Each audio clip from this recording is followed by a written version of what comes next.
the LaxFactor podcast.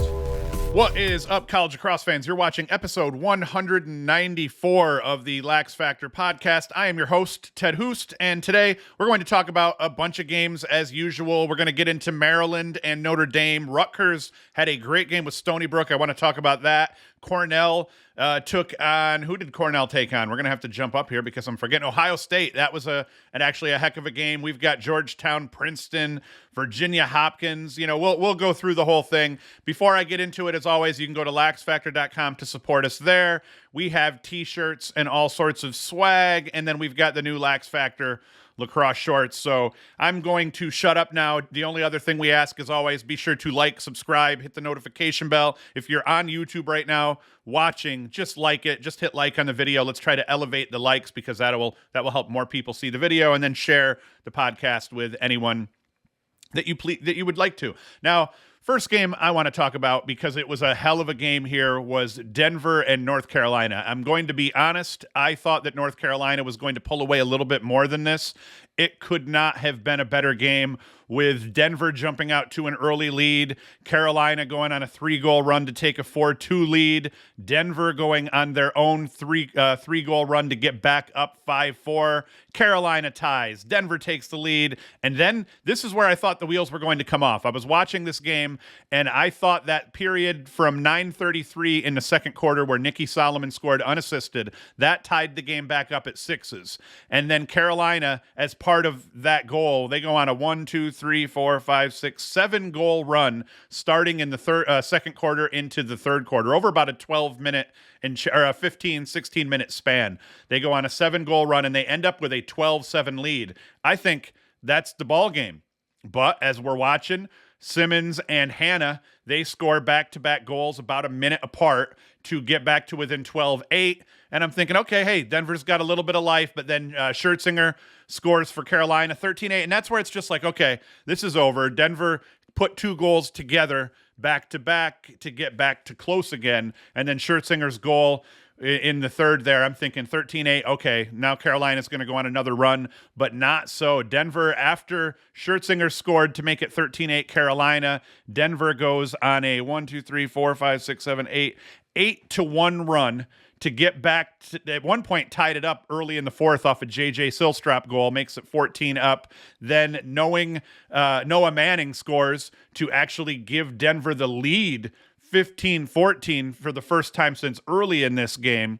Then J.J. Silstrop scores again to give Denver a 2-goal lead with 9:02 left. Now it's just like, okay, we've got a ball game here. I'm still thinking Carolina's going to pull it out because they're Carolina, and sure as crap here, we end up with Nikki Solomon scoring with 6:35 left, and exactly 1 minute later, Chris Gray scores 5:35 left in the fourth to make it 16 up, and then the game's tied through the rest of the game up to the 1 minute and 19 second mark in some transition here. It's not even transition, but early on in one of Carolina's possessions, late, Gray just kind of takes 2 steps back and then hitches forward, and he scores a quick little goal on a run, kind of like a little Kyle Harrison jump shot top middle of the field to give Carolina the lead for good. That was the eventual game winner. Schertzinger gets credit for the assist, but it was really Gray with his movement after catching that pass that gave him kind of that 2-step dodge to get his hands free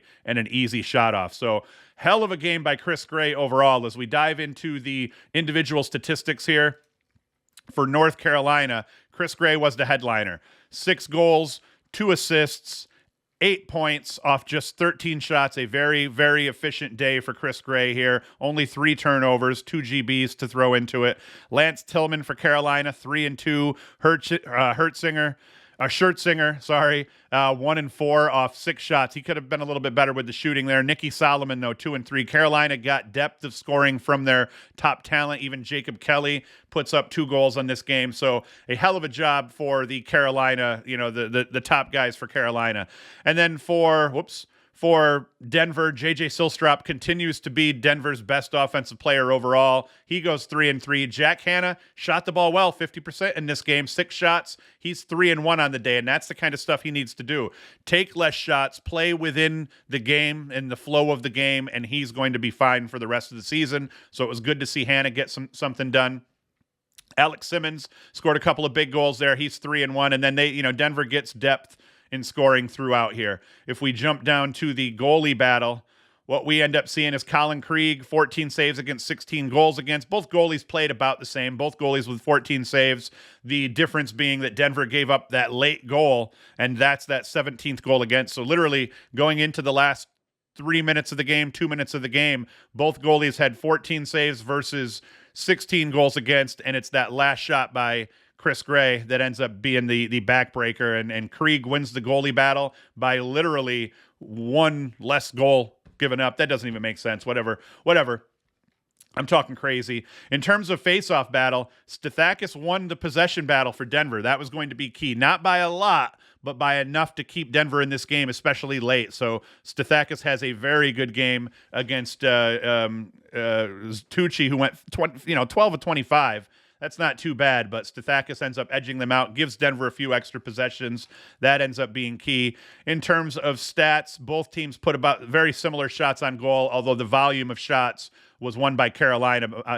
55 shots to 40, that's a lot, but when you're looking at what they put on cage, 31-30, Carolina edged out Denver. So the shots on goal was key for Denver. They were efficient in terms of putting their shots on cage. Like I said, both goalies, 14 saves overall. Turnovers, Denver turned the ball over a little bit more here and there, and that came down to the clears. Carolina's ride did a better job against Denver than Denver's ride did against Carolina. They force Denver only clears the ball at 18 of 23 on the day. That ends up hurting them a little bit. And then Carolina outground balled Denver all over the field. Both teams pretty efficient in man up, 3 of 5 for Denver, 2 of 5 for Carolina. So overall, a hell of a game, and it was just nonstop. And just when you think Carolina is going to put Denver away, Denver battles back and proves that they're improving for sure as a team. Denver's getting much better, and despite some of their struggles early on, don't worry about it. Come playoff time, they're going to be ready to make a run at the NCAA tournament, as will Carolina, obviously.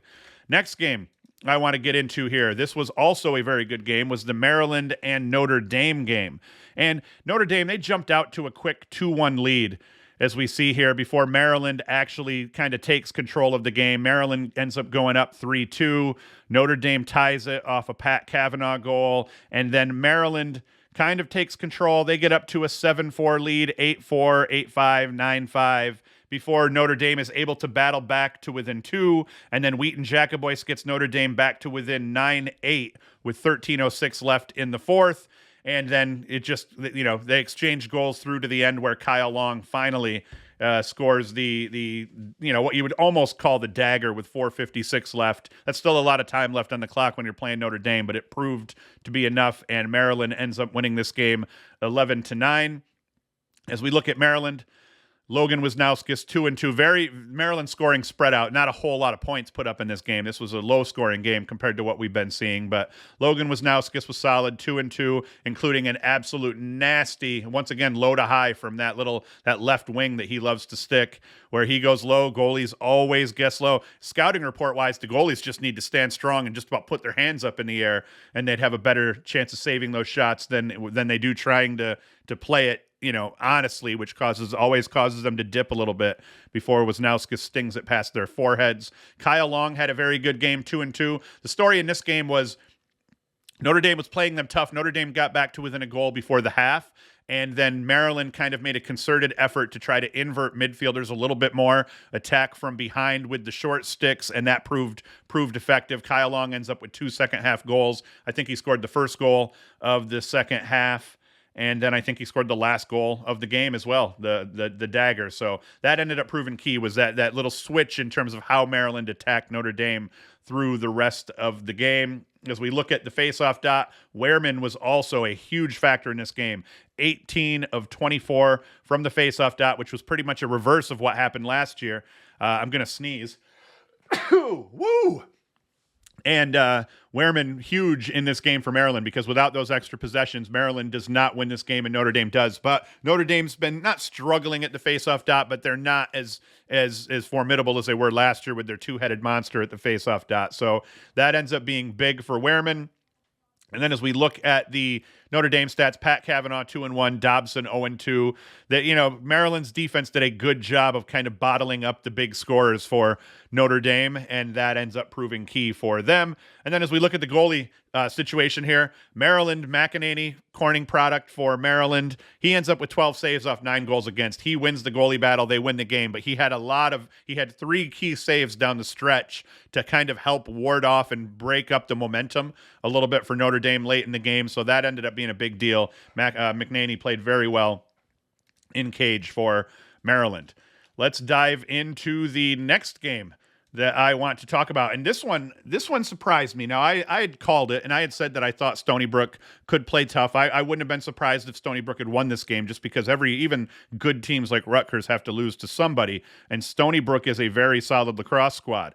I was impressed, though, with how this kind of went down here, where Rutgers, they jump out to a 3-zip lead. 2 goals by Shane Knobloch. Erik Peters scores the third. And then I'm right away, it's like, well, okay, maybe Stony Brook's not as good as we thought, except they answer. They score 3 goals back to back to tie things up at 3-3.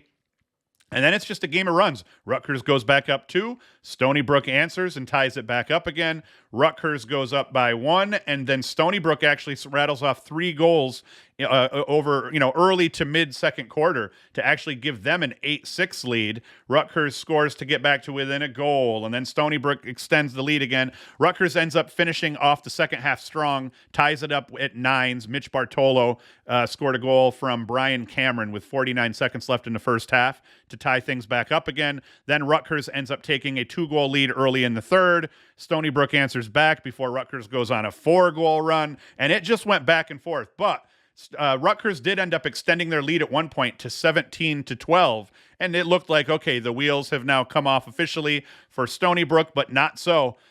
Stony Brook's able to go on a run from 7:15 in the fourth to 4:58 in the fourth. They rattle off 4 straight goals to get within 17-16, and then the final possession of the game for Stony Brook, they force Colin Kirst to make a save in cage to try to seal the deal, inside a minute left, and Rutgers ends up holding on, getting that defensive stop, and they hold on for the win. Excellent game across the board. As we look at the individual stats here for Rutgers, Mitch Bartolo, key transfer here for Rutgers. The Rutgers lived off transfers last year. They're doing it again this year. Bartolo's 2-3. Ross Scott is 4-1. Shane Knobloch 3-2. Brian Cameron 3-1. Ronan Jacoby 2-1. You see the transfers playing big for Rutgers.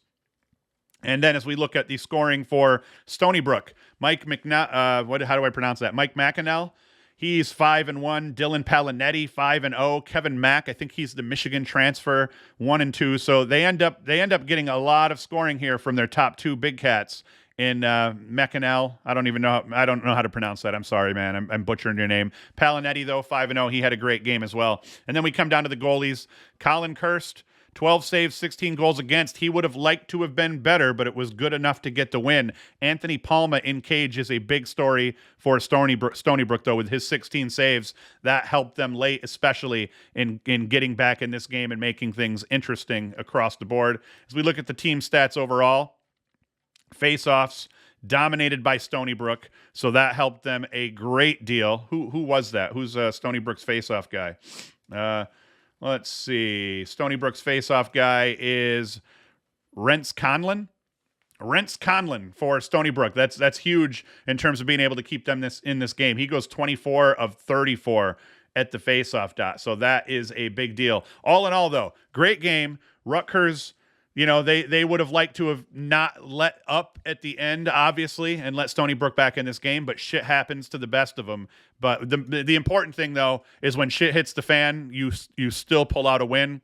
Syracuse has a lead late against Army. They let Army back in, and Army ends up winning that game. The good teams here right now, like Rutgers, are winning these tough games. Syracuse does have to play Stony Brook here in a couple of weeks. So once again, I had said there's no easy teams left on Syracuse's schedule except maybe Albany, but even Albany can improve a great deal. So that is that kind of shows us what Stony Brook's made of, and Stony Brook is made of some legitimate shit, apparently. Next one, Ohio State and Cornell. This one, like many of the games, was kind of a game of runs. Ohio State goes up 3-0 halfway through the third, and I'm thinking, okay, Ohio State's they're for real, and maybe Cornell isn't going to hang in this game. Then Cornell rattles off 1, 2, 3, 4, 5, 6, 8 unanswered goals, or no, 7 unanswered goals to take a 7-3 lead before Ohio State kind of puts up 2. Cornell, they kind of go back and forth here. Cornell, though, never relinquishes the lead. They do allow Ohio State off a Justin Inacio goal late in the third quarter to tie things back up again. And then they answer, and then Ohio State ties it up again before Cornell goes on a 4-goal run to close the game out. They end up getting the win 14-10 in this one. As we look at the stats for Ohio State, what was insanely obvious from the very beginning, or not from the very beginning, but in this box score when I first looked at it, was Jack Myers held to 1 goal. Kobe Smith held to 1 goal. You look down here, Jackson Reed held to 1 goal. All of the big scorers here for Ohio State were limited greatly by Cornell's defense. Cornell played incredible defense through this entire game. It was something to watch, which I did watch a bunch of this one. I had about 2 or 3 games on through most of the day. Story for Cornell in terms of scoring: C.J. Kirst 4-1, John Piatelli 4-0. So the usual suspects, they showed up for Cornell. And it was Gavin Adler who drew the assignment and who really played an incredible D. The stat book doesn't show it, 3 GBs and 1 caused turnover, but he ended up drawing Jack Myers and did a hell of a job on him all day long, limiting him to 1 goal. And what I read, because I wasn't paying that close attention as I was watching the other games, was that he was nowhere to be found on that 1 goal. It was in transition, and he put him on lock. But it wasn't just him. Adler played admirably across the board, but in terms of just the defense in general, played excellent for Cornell because they locked everybody down and played huge where they had to. In terms of goalies, Caton Johnson, 10 saves against 14 goals against for Ohio State, but Chase Erlin, he wins this one, 11 saves versus 11 goals against. They did a hell of a job. And then in terms of the faceoff dot, that was going to be a big story here. We wanted to see what Angelo Petrakis was able to do against Justin Inacio. 16-29. He ends up edging Inacio by a very small margin in this game, and that ends up being huge. You see Inacio here was just 13-28, and that's rare for Inacio. He's been dominating shit so far. And we actually saw Petrakis do well earlier in the season against Sisselberger of Lehigh in Cornell's win over Lehigh. So Petrakis is apparently legit as hell, and we're starting to see this a little bit more. The guys that dominated a year or 2 ago at the faceoff dot, we're starting to see guys come in and challenge them, because a guy like Sisselberger, he hasn't been dominating so far this year. He did dominate today, and we'll talk about that a little bit against Navy, but Petrakis has proven that he is the truth at the faceoff dot so far. What's he rocking so far as a percentage at the faceoff dot? Let us see here. Young kid, too. So far this season, 51 of 96. So that is not too bad. He's 53.1% so far, which I thought he would actually end up being better than that. He actually lost the bulk of the draws against Albany, but then what split with Sisselberger, did better than average against Hobart and now against Inacio. So he's playing well for Cornell, and as long as he keeps playing like that, Cornell's going to keep winning games. Next game. This one surprised the hell out of me, to the point that maybe I should have talked about it first, but I didn't have highlights really to cut up for this one. Georgetown and Princeton. I pictured Princeton playing tough, and I had said before in the preview show that I thought that if Princeton was going to have a shot at being in this game, their goalie Peters was going to have a big game like he did against Maryland. He did end up having a really big game, but the story here was Princeton's defense overall just putting the lockdown on Georgetown and their offensive talent. It kind of went like that right from the beginning here. They jump out to a 3-1 lead. Georgetown answers, ties things up 3-3. Alex Trippi scoring 2 goals early for Georgetown to get them back to 3-3. Alex Flusher, he scored 2 goals early to give Princeton that 3-1 lead. And then it goes back and forth a little bit with Princeton opening things up at one point. Sam English scores with 9:43 left in the third to give Princeton a 7-4 lead before Georgetown answers back. Princeton, every time Georgetown would answer the bell, Princeton had an answer back, and they would score to try to keep things spread out. And Georgetown, once it went 8-6, Georgetown was able to get within a goal. 9:30 left. Alex Trippy scored. He was big in this game for Georgetown. They got within 8-7, but then 9-7, 10-7, and then Georgetown scored the last goal of the game to get within 10-8. So Princeton, incredible from a defensive perspective. What we look here is the turnovers. Georgetown committed 22 turnovers. I think 17 of those turnovers were forced by Princeton defense. And, Princeton only turned the ball over 14 times. They did turn the ball over a lot in the first quarter and the second, but Princeton put it on lock in terms of taking care of the ball across the second and the third quarter, whereas Georgetown had 6 turnovers in each of the first 3 quarters and closed the game out with 4. So that wasn't going to be good enough. And Georgetown didn't clear the ball poorly, but it was those turnovers, unforced turnovers, forced turnovers, all of them were bad. And the surprising thing here, Georgetown won the faceoff battle. They win the possession battle at the faceoff dot 16 of 6. And we saw Syracuse do this last week where they won at the faceoff dot but turned the ball over so much it kind of gave up that advantage. And that's what we're seeing here with Georgetown here in this week. Individual stats here for Princeton. Alex Slusher, 5 goals out of the kid. Sam English, 3-1. And then Princeton got some help down not a high-scoring game, but these 2 big cats here, Slusher and English, took care of business here for Princeton. And we see Alex Trippy led the day for Georgetown. Graham Bundy Jr., 2-0. Trippy, 4-0. Dylan Watson was quiet, 2-0. TJ Haley, the assist monster, he was quiet, 0-1. Dylan Hess, 0-1. So they put the lock on Georgetown and their big scorers, and it ends up winning out for them here. From a faceoff dot, James Riley is still looking really good at the faceoff dot. He won 16-22 for Georgetown, but that wasn't good enough. And then we look in the cage here. Once again, Erik Peters, 16 saves, 18 goals against. McElroy played well for Georgetown, just not good enough to get the win. He had 16 saves against, 10 goals against. So Erik Peters, to a degree, he wins the goalie battle. Princeton ends up winning the game. And man, Princeton is for real. I am surprised they improved to 3-1 on the year, and I think they said this is the first top 3 loss, the first time a top 3 team so far this season has lost. So that'll drop Georgetown probably down to 5. That should jump Princeton up to like 12, I would think, or something like that. We'll see how that goes, but a hell of a game by Princeton. Good job. And now we get into the other games here. We watched this briefly. I was hoping this was going to be a better game. I thought this was going to be a better game early. It was not. Virginia jumped on Hopkins almost immediately and then put the hurt on them, and it became a bloodbath from there. Connor Schellenberger, 3-5. I think this was the 3rd game for Schellenberger this season that he's had 5 assists. So he's just putting it on people. Peyton Cormier, 6-0. Matt Moore, 1-3. Will Corey, 2-0. You see just the depth of scoring for Virginia all the way down the roster. Garrett Degnan and Jack Keogh both had 2 goals for Hopkins, and you notice the guy who did not score here, Joey Epstein. So that what we said, Epstein has to have big games for Hopkins to be in it. He didn't, and Connor DeSimone's been quiet as well. Goalie battle. Inside Lacrosse's website's been loading really slow today. I think that they weren't prepared for the traffic that they were going to end up getting from the fantasy crap. So I might end up having to goalie battle here. Matthew Nunes, he ends up making 9 saves against just 4 goals against, and then they get Roselle in. He played solid. Kersan didn't look too bad early on in this game, or especially in the first quarter. Made a lot of saves, but then he gave up a lot of goals. 7 saves against, 14 goals against. I don't put that on him. He's actually looked pretty good in cage so far this year for Hopkins. This was just not his day because it's not a lot of guys' day when you play against Virginia.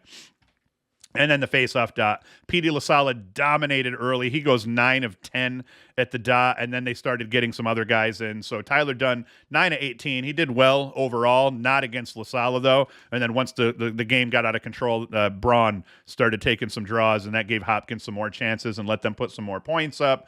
Overall, a hell of a game here for Virginia. Now, one thing I wanted to see, we did have a D-pole goal. Yeah, Cole Kastner. He scored his first career goal. Actually, he took the ball away, went coast to coast, and then I think may have been a give and go as part of that break that he got it back, and he scored his first. I think they said that was his first career goal. He had a hell of a game, though, overall. 5 caused turnovers, and a goal on that break. Petey LaSala ends up putting up a goal here. Petey fucking LaSala, sorry. Got to get that right.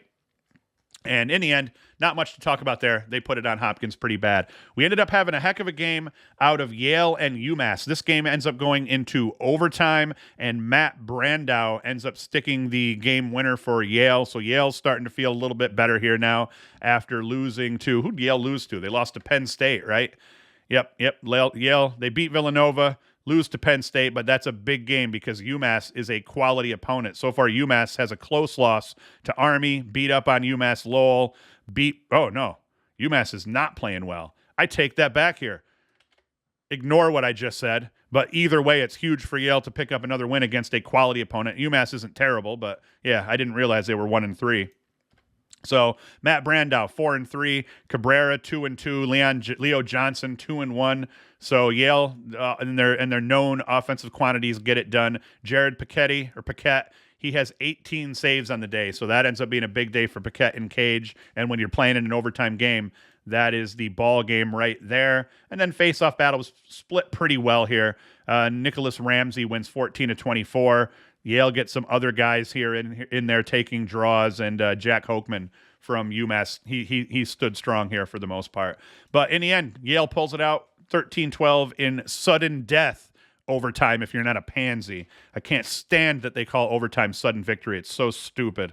So that's it with that one. Let us talk about Duke and Richmond. Now, not a whole lot to talk about because it ended up being to a degree a blowout. Duke had a big lead, and then Richmond got some late goals. Robertson 3-0, Montgomery 1-2, McAdory, the freshman, continues to play well and play consistent lacrosse. 1-2. Brennan O'Neill ends up putting up 3 goals. O'Neill just has to shoot the ball a little bit better, is all, and he'll end up factoring a little bit more. Dyson Williams is quiet, 0-2, but yeah, it wasn't all that exciting. The story of the day here, though, was that without Max Adler's effort in this one, Max Adler puts up 20 saves versus just 8 goals against for a 71% stop rate. So Max Adler, I mean, technically he doesn't do that. He just puts up 15 saves. This is a freaking ball game, even though he would have had a good game still at that point. Adler played out of his mind, was seeing the ball well the whole game, and that ends up being the story here. In terms of the faceoff dot, Richmond did a good job, kind of hanging with Naso on the day, just about splitting the faceoffs 50-50 overall because Grinder took one, but Naso normally would win 55-60, not so against Richmond. So, but yeah, Adler saved the day for Duke in this 14-8 win over Richmond at home. Lehigh and Navy. I actually thought Navy was going to pull this one out. They did not. Lehigh ends up getting the win 11-7 in terms of the faceoff battle. Sisselberger has not been the dominant guy that you would have assumed he was going to be. Hasn't been quite the killer that he had hoped he was going to be, but in this game, an absolute killer. 18 of 22, 82%, including a goal that when you see the clip as I'm running it, he's going to score a goal, and then he sprints back to the faceoff dot to take the next one. So Lehigh ends up getting a big win over Navy. I did watch a little bit of this one, but the broadcast, the Big City Classic or whatever they call it, is so bad it's tough to watch. But Penn State loses by a goal to Penn in this one. And as we kind of look at the scores here, Dylan Gergar 4-0, Sam Handley 3-0, James Shipley 2-0. So Penn, they get some scoring from their guys. In terms of the goalie battle, it's Pat Birkinshaw, 14 saves against 9 goals against, and that is the big story here, as is the face-off dot. They kind of say, that wasn't a big story. They kind of split overall. Penn State actually won the better of them, but the day that Birkinshaw had in cage here ends up saving the day for Penn in a close game against Penn State. So Penn improves to 2-1, and Penn State drops to 2-4. But hey, man, Penn State was at one point 0-3, and it was looking really bleak for them. And they're playing much better lacrosse now as all of the Big Ten teams get ready to dive into their Big Ten action. Now let's see what other games we have to talk about here as I rip through here. Vermont and Bryant. I wanted to talk about that one. You look at Limoges and McConvey, 5-1 out of McConvey. Liam Limoges 4-1. These guys have done really well for Vermont. Vermont now improves to 2-3, but they've played a fairly tough schedule. We'll take a look at that. And they end up, I thought this was going to be a closer game than that, and I thought it was going to come down to the face-off dot and who played better in cage. It kind of did, but it was just a bloodbath across the board for Vermont for the most part. Ryan Cornell, he ends up with 11 saves against 5 goals against. That gives them that big margin prior to getting some subs in. And then at the face-off dot, Tommy Burke, 13 of 24. So Bryant fared a little bit better at the face-off dot, but offensively, the scorers for Vermont between McConvey, Limoges, and then everybody else that kind of filled it out down the list here, they ended up winning out for Vermont. What else we got? Who else? Oh, yeah, High Point. Got to talk quickly about High Point. I just want to see the Asher Nolting watch here. Once again, the Nolting-Maia connection ends up being brutal. Nolting on the day, 1 of 5, and Maia 5 goals on the day overall, 15-4. High Point beats Bellarmine. That's not surprising, though. What is surprising is I thought High Point might beat them by more than that. Colgate, Boston U. Boston U ends up putting it on Colgate, 18-6 up in upstate New York. So Boston U's showing what they're made of. They're now 4-0 on the season. Boston U has wins over Merrimack, Bryant, UMass, and Colgate. And they actually put it on UMass. So it's looking like Boston U is a legit contender, contender for their conference, for the Patriot League here. But as we look at it, Vince Dalto, 3-4. Louis Perfetto, 2-4. Timmy Lay, 4-2. So BU getting some big scoring out of their top guys up here. Jake Cates is 2-3. Hell of a job there. In terms of the cage, Matt Garber, 14 saves versus 6 goals against. So that's a hell of a job by him. He smoked the goalie battle. And then at the face-off dot, pretty much split. Colgate won the edge by that a little bit, but it didn't matter because Boston U wins that game 18-6. That surprised me. I figured Boston U probably slightly the favorite in that game, but I figured maybe we would see like 16-14 or some crap like that. I was not prepared for a 16-8 bloodbath. Michigan, Delaware. Now, I've been chirping Michigan a lot, and I actually did mean to talk about this game earlier in the show than I have so far. I've been chirping Michigan because I hadn't played anyone of any quality up to yesterday, as they played Delaware. Delaware was 4-1 coming into this one. So now we know who Michigan is. Michigan is a very good lacrosse team. Delaware jumped up a little bit early in this game. I think maybe even 3-0. Michigan goes on a run and just buries them, continues to bury them over the course of the second half. Zawada, 3-2. Bohms looked great consistently, 4-1. Bonomi, 5-0. So Michigan gets scoring from everybody up and down their roster. Defensively, they played much better against Delaware than I thought they would. I thought Delaware would be capable of getting above 10 goals in this game. They didn't. Goalie battle here. Shane Carr, insane for Michigan. 20 saves versus 8 goals against. So that's a big story in this game, is when your goalkeeper's stopping teams like that. But I will say that from what I saw of this, Delaware their shots were contested. The Michigan defense was pesky, and that's going to help your goaltender make saves like that. But that's a hell of a day out of Carr. And then in the face-off dot, kind of split overall.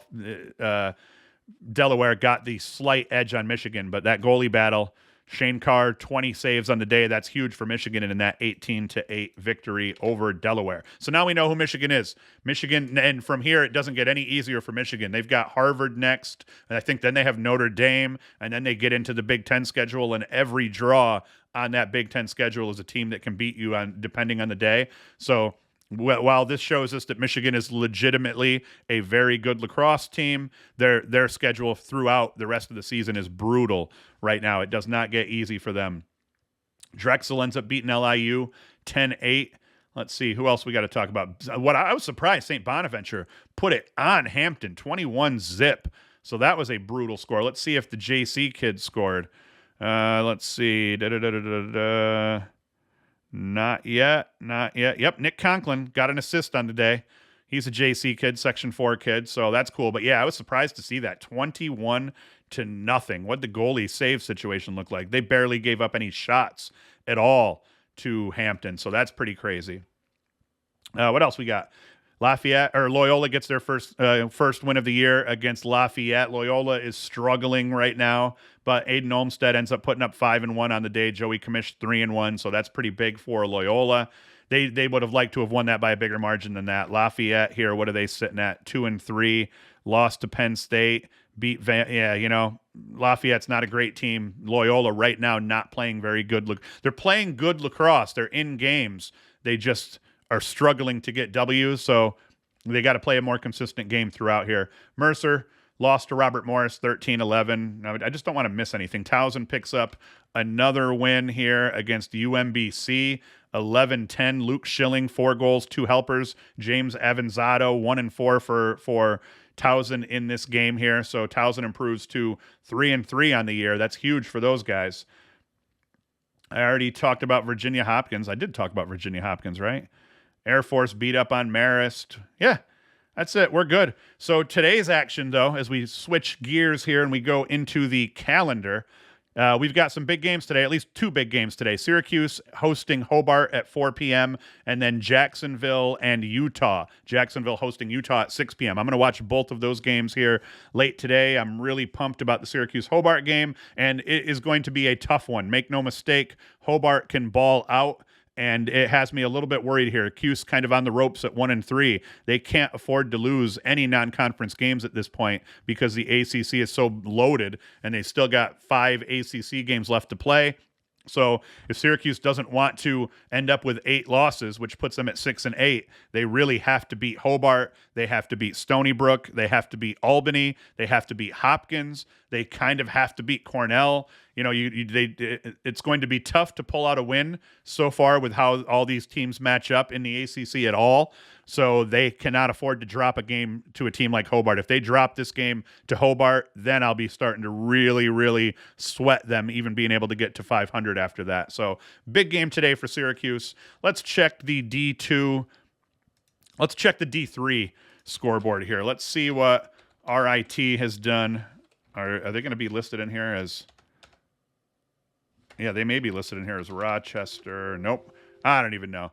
I'm going to give up. It's too hard. So I'm just going to give up here. I've already been rambling for 36 minutes, so we're not going to talk about any D3 games here at this point. I am going to, maybe we'll do something middle of the week, and we'll talk about some D2 and D3 action. We'll see how that goes. But all right, I think I'm done. Now I got to cut this thing up still and get it uploaded for you all. So be sure to come back on Thursday for what was originally the audio only weekend preview show. I think I'm going to start putting the video version back up on YouTube more consistently now. So either way, come back Thursday. You can listen and watch the preview show, and then we're going to put out the Ballin' Out with LaxFactor segment. I'll probably put that out on Tuesday, maybe even Wednesday leading into the preview show. So we'll see, but we're going to do that. So I'm trying to work up to three shows a week, or 3 videos at least a week, and 2 full audio podcasts as well. So that's it. I'm going to shut the hell up now here. So be sure to come back Thursday for the preview show. Again, a week from today for the weekend recaps and everything like that. Go to LaxFactor.com, support us there. And that's it. Hoost is out.